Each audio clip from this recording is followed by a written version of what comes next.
เป็นคนก็มันง่ายๆอย่างนั้นอย่าไปมันซุ่มจัดซุ่มผาว่าเฮาอย่าไปเปียดดอกเป็นหลายอยู่เจริญจระเขายามมีกามมีขันหอนกันหิบหอนกันลั่นกันตันเจ้าเฮ็ดการดีการแมดการตาหน้ากู้สู่ก็เฮ็ดไว้นำมีนำนิ้วดูนำมีกี่ลูกเกการศีลละก็แก้งกำศีลทำไปป้าศีลทำดีๆเพราะใครอาศักยาวอย่าไปเอาเปิ้นตายเพราะใครมีเงินคำเป็นสติสะเทอย่าไปลักโคของหลายเปิ้นเพราะใครเป็นอยู่จอมลูกชุกนาจอมเมมีเพในหอในเงินเฮาเปิ้นมายามมาเก้าลูกเฮาเมเฮานี่ก็เฮาอย่าไปกระสุกกับเก้าลูกเปิ้นเมเปิ้นเขาเคยมีอาณาอจานี่ก็รัดกรรมมีกติสัจจะตัวเจ้าก็มันมีกติสัจจะตัวพ่อแม่เชื่อจัดภาษาศาสนามีกติสัจจะตัวผ้าตัวผีมีกติสัจจะตัวคนอัมยาทั้งหลายนะอย่าซ้ำเพราะเคยเป็นคนมีสติปัญญาอย่าไปกินเหล้ากินยาอย่าหย่องยาเมากินเหล้ากินยากินจดกินเจไปกินเนี่ยเขาจะเป็นคนผู้ดีมีปัญญาป้อมมีปัญญาเนี่ยมันได้เฮ็ดสังหนุนป้ายานปัญญาจังว่าญาณสัมปยุตญาณสัมปยุตเนี่ยมีญาณผาห้อมเพราะว่าญาณวิปยุตเนี่ยมีญาณผาห้อมนี่ก็ซุ่มเป็นหลายเฮ็ดสังก็หรือมีสติตะละนั่งก็หรือมีสติตะละนอนก็หรือมีสติตะละไปตั้งกว่ามาก็มีสติตะละล่ำเสกับภายน้อยภายหลงพระแม่เจ้าก็ให้มีสติตะละหูหมดหูจอมหมดกินก็มีสติตะละภายน้อยภายหลงก็มีสติตะละยิบสังเหตุการณ์สังอยู่ชื่อกินชื่อนี่ก็มีสติตะละปันอากุศลมันเขาในเกในจิมในเกกลางมันนั่นเจอเฮานั่นมันต้านสินหมดเสดีพอมันต้านสินหมดเสดีมันดีใจดีตื้อพอเจอเฮาแง่ลมถ่อมกรรมมาย่อนะเหตุการณ์สองก็มันก็เหี่ยวกันกะเป็นเมียวนั่นเหตุการณ์ตัณหน้าก็ถึงตีถึงตังเหตุการณ์ศีลก็ถึงตีถึงตังเหตุการณ์ภาวนาจิเพียนสมถกรรมฐานมีปัสนาญาณนี่ก็ถึงตีถึงตังในกันเลยเย็นแต่เหมือนจะให้เหตุการณ์เย่าการนั่นน่ะเหตุการณ์เย่าการก็เฮ็ดให้เฮ็ดนาก็เย่าทำว่าสัง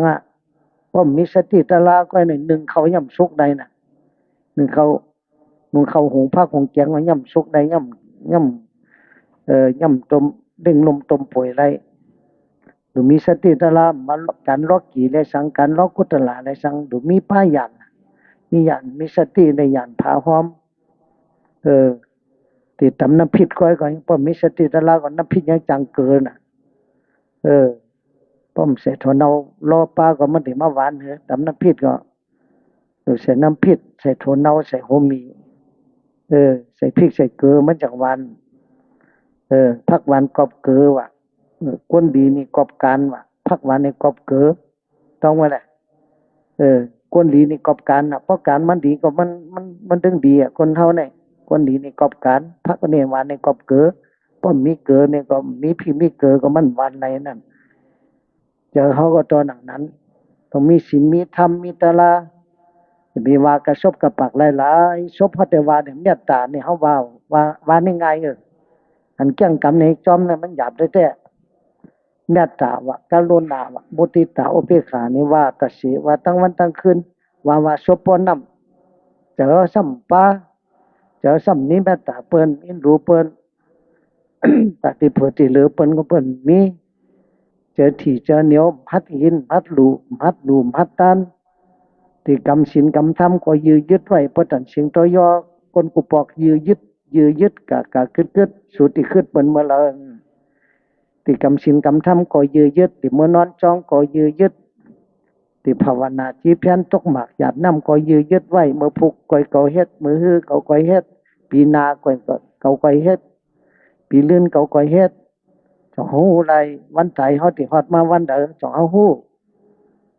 อาจองเด็ดตายเหมือนไอ้หือตายเมื่อปูหือป้อมเมื่อผูกก็มือหือป้อมมือหือก็มือหนึ่งไอ้ที่ตายป้อมตายปีไหนก็ตายปีนาตายปีไหนก็ปีนาตายเดือนไหนก็ตายเดือนนาสัตวานเกิดมาจังตายเหมือนกันหมดสัตเทก็เย่าคนผ่านก็เย่าคนมีก็เย่าคนปีคนหยอมคนเงอคนอะคนมีปิญญาเป็นบุญเจ้าบุญจ้างเป็นคนสัตถิสัตเท เป็นเจ้าพระเจ้าผีก็ยังจังนอนแพคนผันคนมีคนปีคนยอมเนี่ยผีมาละหน้ามันไว้นาเล็กนาเหยอะมันเดเอากว่าติ๊กๆพอถึงวันมาได้ยอบออกมาติ๊กก็ไม่เคยตายไวปั่นพันมือพ่อแพบเดียวก็มันว่าอะไรก็เดเอากว่าอืมก็ไม่เคยตายก็ไม่เคยลูกก็ไม่เคยผัดลูกไม่เคยผัดเมย์ก็เพื่อนก็ไม่เคยผัดปีไม่เคยผัดน้องเขาก็ไม่เคยตายเนี่ยไวปั่นพันทั้งวันทั้งคืนเนี่ยก็ว่าอะไรพอถึงวันมาผีมาละหน้ามายับออกกาเขาตีหรือตาหน้าก็มตันเลยเฮ็ดศีลล่าก็มตันในจังใดกรรมพ่อแม่เขาก็มตันในลุ่มลาศาสมาก็มตันในเด้งได้ดูตาหน้าก็มเต็มโทนศีลล่าก็มเต็มเมตตาก็มีกรุณาก็มีมุทิตาอุเบกขามีห้ามเป็นหลายตายกับตัวอะไรกันไหนไปที่จอยเหลืออะไรให้ไว้หางก้อยเขานั่นน่ะพระมาจอยเขาออกงานไรเนี่ยก็ว่าอะไรปอแม่พี่น้องศาสมาครูบาบุญจุมมาจอยเขาออกงานไรเนี่ยก็ว่าอะไรเขาเฮ็ดออกหางก้อยเขาดู